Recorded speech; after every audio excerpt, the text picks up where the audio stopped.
따라서 정직 형통의 비결. 정직한 사람은 재산의 유무와 관계없이 출세의 유무와 관계없이 행복할 수 있습니다. 정직한 사람은 당장은 아니더라도 반드시 형통케 됩니다. 왜냐하면 정직이 형통의 비결이기 때문입니다. 그래서 시편 기자는 하나님이여 내 속에 정한 마음을 창조하시고 내 안에 정직한 영을 새롭게 해달라고 기도했습니다. 정직이 무엇이기에 다윗이 내 안에 정직한 영을 달라고 기도했을까요? 사전적 의미를 보니까 마음에 거짓이나 꾸밈이 없고 바르고 곧음을 정직이라고 말합니다. 이 라틴어에 보면 인테그리타스라고 말하는데 온전한, 완전한, 나뉘지 않은이라는 인테거라고 하는 단어에서 파생된 말로서 정직한 사람은 온전하고 완전하며 나뉘지 않은 사람이라는 뜻입니다. 정직과 유사한 단어들이 몇 개 있지요. 마음에 거짓이 없고 순수하고 참되다, 진실하다는 말이고, 숨은 생각을 거리낌 없이 표현하는 것을 솔직이라고 말하고, 욕심이 없고 마음이 깨끗한 사람을 담백하다고 말하지요. 정직의 반대말은 부정직 혹은 거짓이라고 말합니다. 거짓은 사실이 아닌 것을 사실처럼 꾸미는 것을 뜻합니다. 정직과 거짓은 양심에 따라 갈립니다. 양심이란 자기의 행위에 대하여 도덕적으로 선한가 혹은 악한가를 판단하는 감정상의 느낌을 말하는데, 도덕적 기준에 어긋나는 행동을 자극하는 유혹에는 저항하고 유혹에 굴복했을 경우에는 죄의식에 빠지는 그러한 성향이 있지요. 교육받은 수준이나 신앙의 정도에 의해 형성되고 도덕적 의무와 관련되어 의무를 행할 때는 양심이 맑아지고 의무를 거부하거나 회피했을 때는 양심의 죄의식을 느끼게 되는 것입니다. 그래서 양심을 지키는 사람을 정직한 사람이라고 말합니다. 톨스토이는 양심은 신의 음성이라고 말했습니다. 하나님의 음성을 듣기를 원하십니까? 양심을 지켜서 정직한 사람 되시기를 바랍니다. 성경에는 양심이 마비된 사람을 화인 맞았다, 불도장 받았다 그런 말이에요. 딱딱하게 되고 굳어졌다 그런 말이죠. 가책을 받지도 않고 반복해 거짓말을 행하고 그 결과는 지옥에 떨어지게 됩니다. 양심을 지키는 것은 천국과 지옥을 가르는 것입니다. 깨끗한 양심으로 정직하게 살리라 다짐하는 시간 될 수 있기를 간절히 바랍니다. 사람들이 왜 정직하지 못할까? 정직하면 손해본다고 생각하기 때문입니다. 아닙니다. 성품 속에 담긴 축복의 법칙에서 강중민 목사는 정직은 단기적으로는 행복의 비결이고 장기적으로는 형통의 비결이라고 말했습니다. 그러므로 정직한 성품은 보배요, 자산이 재산이 되는 것입니다. 사랑하는 형제자매 여러분, 하나님 앞에 서십시오. 정직이 형통의 비결함을 믿고 정직하게 살게 되시기를 예수님의 이름으로 축원합니다. 따라하시죠. 정직하려면 고통이 따릅니다. 스캇 펫이라고 하는 분이 이런 말을 했어요. 정직은 고통 없이 오는 것이 아니다. 사람들이 거짓말하는 이유는 도전과 그에 따르는 고통을 피하려 하기 때문이다. 정직하기 위해서는 고통을 감수해야 한다는 뜻입니다. 정직하기 위해서는 자신의 부정직과 대면해야 되고 고통스러운 과정을 거쳐야 합니다. 그 과정은 정직하신 하나님 앞에 서는 것입니다. 누가복음 5장에 보면 예수님께서 밤새도록 그물질을 했는데 고기 한 마리 못 잡고 항구에 들어와서 그물을 씻고 있는 베드로에게 왔습니다. 그래서 깊은 데로 가서 그물을 던져라 그러는 거예요. 아니, 베드로는 갈릴리 수상고등학교 출신인데 목수 아들이 주제넘게 이 어부에게 와서 그물 던지라고 그러는 거예요. 그런데 이 아주 점잖게 생기고 음성이 좋고 랍비의 위용을 갖추고 있었기 때문에 하찮은 어부였던 베드로가 마음속에는 네가 뭘 아냐 이런 마음이 있었지만 감히 대항을 하지 못하고 그냥 나는 안 된다고 생각하지만 당신이 말씀하니까 한번 가보겠습니다. 그리고 그물을 던졌는데 대박이 났어요. 자기 배에 다 담을 수 없도록 그물이 찢어지니까 동물을 불러서 두 배에 가득 차게 되었어요. 그리고 이제 항구에 들어왔더니 예수님이 거기 서 계셨어요. 그가 예수님 발 앞에 무릎을 꿇더니 이렇게 고백합니다. 노란 글씨 시작. 당신이 말씀하실 때 나는 믿지 못했습니다. 당신이 예언자인지 알았습니다. 나는 죄인입니다. 나를 떠나소서. 이게 얼마나 창피하고 쪽팔리는 얘기예요. 그런데 그의 영혼이 깨끗하고 정직한 사람이었다는 것을 하나님께서 아시고 그를 사도 베드로로 세워주신 줄로 믿습니다. 정직은 완벽함이 아닙니다. 정직은 솔직함이며 부족하고 죄인됨을 인정하는 것이요, 하나님은 죄를 고백하는 자를 가장 기뻐하신다고 요한일서 1장 8절 9절에서 말씀하십니다. 시작.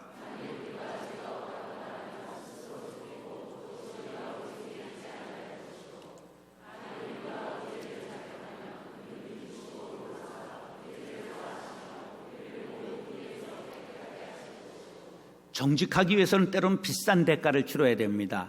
왕따당하고 조롱당하고 그리고 핍박당할 수 있습니다. 매를 맞고 감옥에 갈 수 있습니다. 오늘 매 맞고 감옥에 가는 정직한 선지자의 이야기가 열왕기상 22장에 나옵니다. 시작. 다시 노란 글씨만 26절 20. 다른 시작.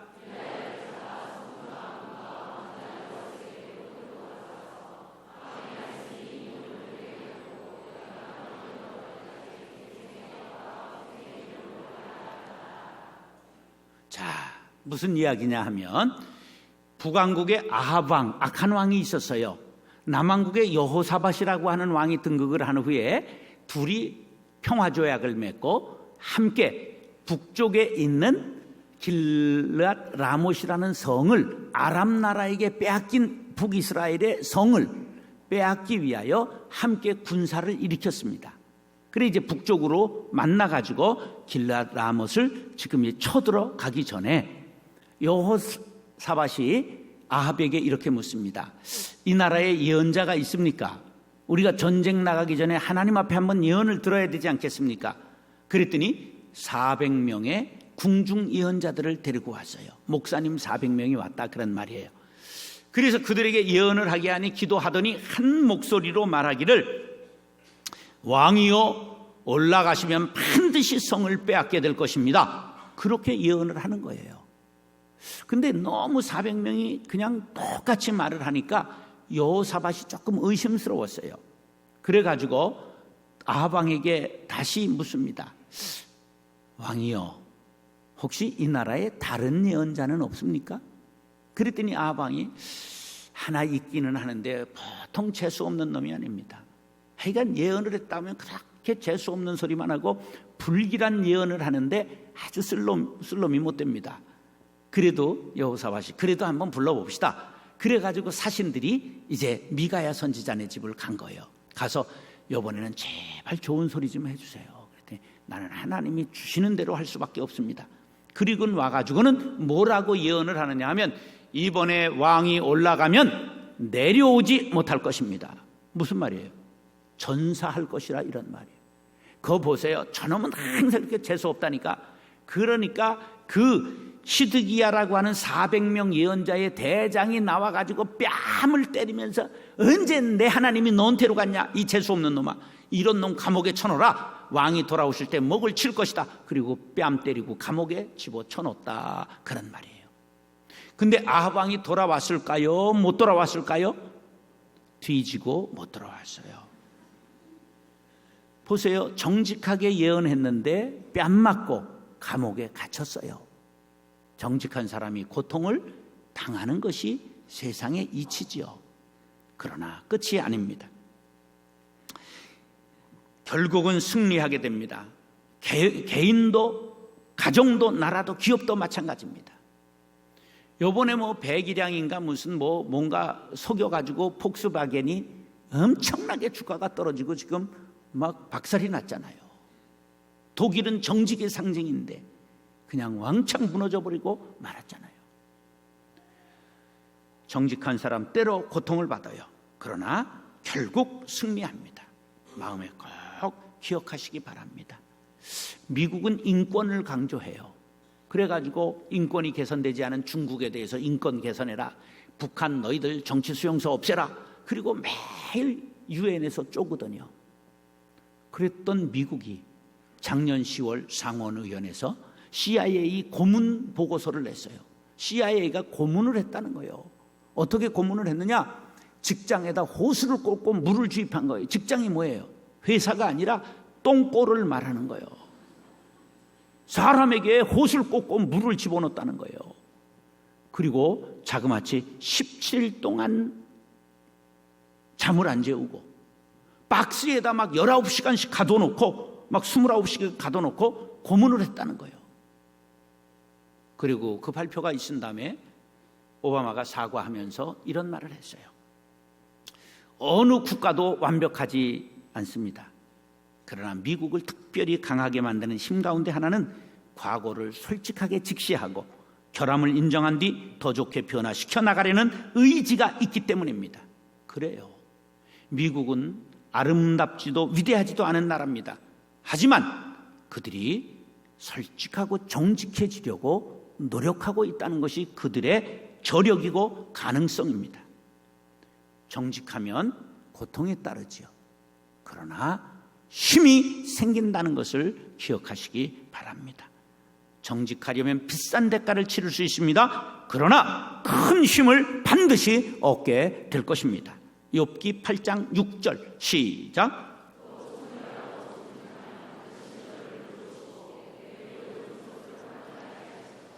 사랑하는 형제 자매 여러분, 고통이 따르더라도 정직하면 하나님께서 돌보신다고 말씀합니다. 정직하여 평안을 누리고 형통케 되시기를 예수님의 이름으로 축원합니다.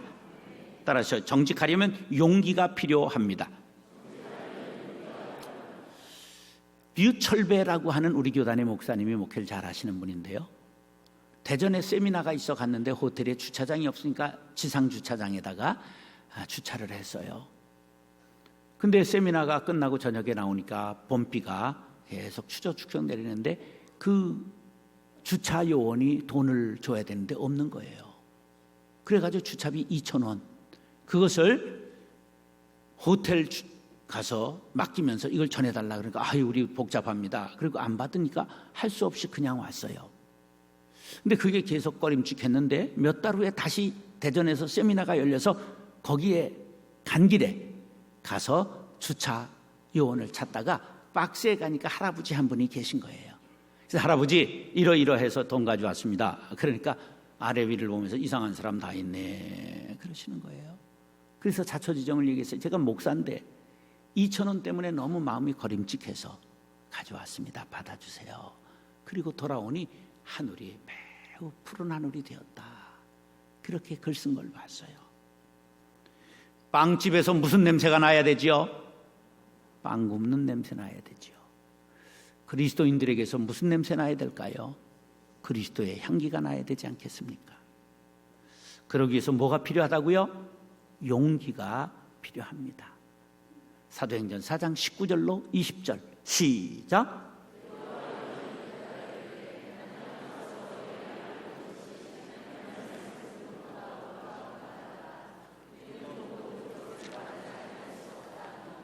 베드로와 요한이 성전 미문에 앉은 안진뱅이를 고쳐주고 소란죄로 체포돼 가지고 가가지고 취조를 받았어요. 그러니까 너 앞으로 예수의 이름으로 다시 한번 말했다가는 죽을 줄 알아라. 그러니까 하는 말이 나는 보고 들은 것을 말하지 않을 수 없다. 내가 사람의 말 듣겠느냐 하나님 말 듣겠느냐. 이렇게 막 용감하게 대답을 하는 바람에 대제사장이 그냥 얼떨떨해가지고 그럼 나가라. 그리고 내보내줬다는 얘기예요. 정직한 사람은 담대하고 용기가 있습니다. 그러면 악인이 어쩔 수 없습니다. 정직한 사람은 운명을 바꾸는 힘이 있어요. 한 임금님이 외동딸 공주 하나밖에 없으니 이 왕국을 누구에게 물려줘야 되는데 사위를 고르는 일이 골치라. 그래가지고 방을 붙였더니 많은 사람들이 지원했어요. 심사 끝에 1차, 2차를 거쳐서 최종으로 3명이 남았습니다. 근데 이 임금님이 3명에게 시험거리 같지 않은 시험을 내줬어요. 뭐냐 하면 화분 하나를 주면서 여기 씨앗 하나가 심겨 있으니 2달 후에 꽃을 피워서 오라는 거예요. 그래서 3명이 가서 열심히 물 주고 막 그냥 부채질까지 해가면서 키워서 2명은 아름다운 꽃을 가지고 1명은 꽃을 피우지 못하고 맨 화분을 가지고 왔습니다. 임금이 꽃 피운 사람들에게 수고하셨습니다. 참 아름다운 꽃을 피워서 고맙습니다. 그런데 저는 꽃을 피우지 못한 저 사람을 사위로 삼겠습니다. 사람들이 띵할 거 아니에요. 그때 이유를 말했어요. 내가 여기다 꽃씨를 심었을 때 그냥 물에다 팍팍 삶아가지고 씨앗을 심었습니다. 죽은 씨앗입니다. 그러니 2분은 씨앗을 어디서 구해서 다시 심은 것이요, 이분은 정직하게 그대로 가져오셨기 때문입니다. 빈 화분을 가져가려면 뭐가 필요했을까요? 용기가 필요했지요. 정직은 용기를 필요로 합니다. 정직하게 살아가고 정직하게 행동하는 것도 훈련이 필요합니다. 메디슨 체럿이라고 하는 벤더빌트 대학의 수학과 교수는 시험을 볼 때마다 학생들에게 2개의 시험을 본다고 말했어요. 하나는 수학 시험이요, 하나는 정직의 시험이다. 컨닝하지 말라는 거죠. 수학 시험 잘 보면 일시적 기쁨을 주지만 정직 시험을 통과하지 못하면 인생을 그르치게 된다 강조했습니다. 한 번은 간디에게 귀부인 하나가 아들을 데리고 와서는 아들의 나쁜 버릇을 고쳐달라는 거예요. 이게 무슨 버릇이에요? 그랬더니 아이가 하루 종일 사탕을 물고 있어가지고 이가 나빠질까 봐 걱정이라는 거예요. 그러니까 간디가 아이의 눈을 뚫어지라 이렇게 딱 쳐다보다 안 되겠어요. 또 보다가 안 되겠어요. 그러더니 아주머니를 보고 지금은 안 되겠는데 한 보름 있다가 다시 오면 좋겠어요. 그래서 이제 집이 먼데요. 그래도 할 수 없습니다. 그래서 이제 보름 후에 그 귀부인이 아들을 데리고 다시 왔어요. 그랬더니 간디가 아이의 얼굴을 멀끄러미 쳐다보더니 얘야, 사탕을 매일 물고 있으면 이가 썩지. 이가 썩으면 건강이 나빠진단다. 건강이 나빠지면 공부도 못하고 훌륭한 사람이 될 수 없지. 사탕을 조금 먹어야 돼. 그랬더니 아이가 사탕을 뱉어버리는 거예요. 그러니까 엄마가 막 박수를 치면서 아유 고맙습니다. 그런데 왜 그렇게 쉽게 말씀하실 것을 보름 동안 갔다 오라고 그러셨어요? 그때 말하면 되지. 그랬더니 간디가 나도 그때는 사탕을 끊지 못했어요. 그렇게 얘기를 한 거예요. 정직한 간디. 정직하려면 용기가 필요하지요. 요한일서 3장 21절 시작.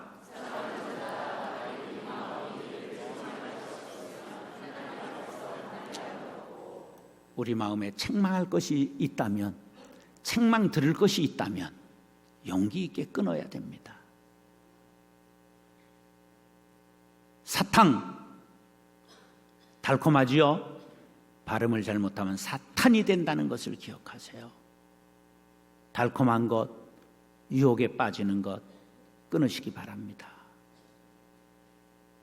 사랑하는 형제 자매 여러분, 용기 있게 거짓을 끊고 담대함으로 정직을 행하게 되시기를 예수님의 이름으로 축원합니다. 따라서 정직한 사람은 형통합니다. 사람들은 속성과를 좋아해요. 남보다 빨리 가고 지름길로 가길 원하지요. 그래서 편법을 사용하고 심지어 거짓말하지요. 거짓을 행하는 것은 마귀에게 사로잡힌 거예요. 요한복음 8장 44절에 보면 마귀는 거짓말쟁이요 거짓의 아비가 되었기 때문이라고 말씀하고 있습니다. 아주 성실한 직장인 A씨가 정말 너무 분에 넘치는 여자를 만났어요. 2011년 결혼했는데 집안도 부자고 그냥 서울대학교 산부인과 의사예요. 막 집에 가운이 걸려있고 청진기가 있고 막 아내의 일기장을 보면 막 알지 못하는 영어 언어가 막 적혀있고, 그런데 딸 낳고 행복하게 살던 어느 날 경찰에 조사가 나왔어요. 고발장이 있다는 거예요. 누가 고발했나 보니까 시누이가 고발을 했어요. 그래 누이한테 아니 이럴 수가 있느냐고, 왜 나한테 얘기도 안 하고 우리 아내를 고발하느냐고. 그랬더니 내 돈을 막 20차례나 빌려갔는데 5억 2천만 원이나 갚지를 않았다고.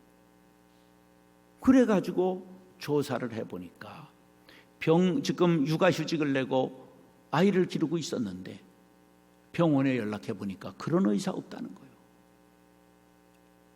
병원 근처를 가본 적이 없는, 의대 근처를 가본 적이 없는 사람이에요.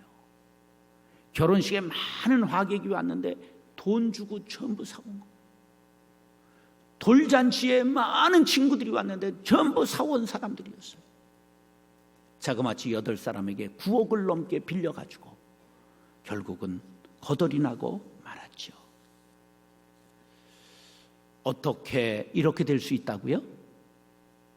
마귀에게 사로잡혀 거짓의 아비인 자식이 되었기 때문입니다. 우리도 작은 거짓말이라도 하지 않도록 지혜 있게 훈련해야 돼요. 가령 남편하고 집에 있는데 집에 전화가 오니까 남편이 나 없다고 그래. 그럼 우리 남편이 없다고 그러래요. 이랬다간 뒤지게 터집니다. 그리고 어떻게 해야 될까요? 그러니까 지금 안 계십니다. 그런 거짓말이 되잖아요. 지혜를 발휘해서 지금 통화하시기 어렵습니다. 저한테 얘기하시면 제가 전하겠습니다. 이렇게 해야지 거짓말을 나도 쉽게 하지 말라 그런 얘기예요. 거짓말이 주는 편리함 때문에 위기를 넘기는 경험하게 되면 점점 달콤함에 빠지게 되는 거예요. 캘리포니아 대학 제럴더 게리슨 교수가 사람이 하루에 몇 번 거짓말하나, 그래 놀랍게도 200번까지 한다는 거예요. 집이들은 몇 번 하나 한번 세보세요. 그럼 무슨 거짓말을 제일 많이 하나? 약속에 늦고서는 차가 밀려서 늦었다. 그게 제일 많대요. 직업으로 보면 점원, 그 다음에 정치인, 언론인, 변호사, 세일즈맨, 심리학자 순으로 거짓말을 한다. 난 여기 목사가 없는 것에 대해서 얼마나 안심했는지. 우리 모두 거짓말하지 않는 훈련해야 됩니다. 도산안창호 선생님은 꿈에라도 거짓말했거든 깨어나서 반성하라고 했어요. 한 번은 미국에서 수행원들을 거느리고 도시마다 한인들을 찾아가 연설을 하는데 돈이 없죠. 그러니까 수행원 중에서 한인 목사님 목사증 면허증을 받아가지고 50% 할인을 받는 거예요. 목사님은 미국이 막 이렇게 할인을 해줘요. 근데 그 얘기를 듣고 정색을 하시면서 위신이 떨어지고 그분이 위신이 떨어지고 한국인이 거짓말하는 백성 됩니다. 안 됩니다. 돈 없으면 돈 모아서 갑시다.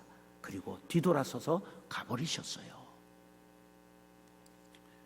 거짓을 반복하고 위기를 넘기고 하얀 거짓말이라고 악의가 없다고 거짓말해서 안 됩니다. 양심이 마비될 수 있어요. 가장 중요한 것은 이념, 철학, 애국, 출세, 성공도 아니라 정직이라는 사실을 기억하십시오. 다니엘은 정직 하나로 두 제국에서 총리를 역임한 사람입니다. 그를 떨어뜨리려고 많은 정족들이 고발할 걸 찾았지만 너무 정직해서 고발할 것을 찾지 못했다고 다니엘서 6장 4절에 말씀하며, 그래서 그는 형통하게 되었다고 다니엘 6장 8절에 말씀하고 있습니다. 정직이 형통의 비결이라는 것이죠. 사람은 누구나 행복하기를 원하고 그렇게 살기를 원하죠. 하루 동안 행복하려면 이발하세요. 일주일 행복하려면 결혼하세요. 한 달 행복하려면 차를 사세요. 한 해 행복하려면 집을 사세요. 그러나 평생 행복하려면 어떤 사람 되라고요? 정직한 사람 되라. 영국의 격언입니다.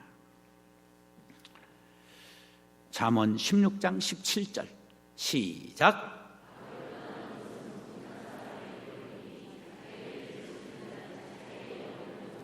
정직하면 대로를 걸어가고 영혼을 보존하게 된다. 할렐루야. 날마다 거짓을 멀리하고 정직하게 말하고 행하는 습관을 들이시기를 바랍니다. 거짓을 물리치고 정직을 행하여 형통하게 되시기를 예수님의 이름으로 축원합니다.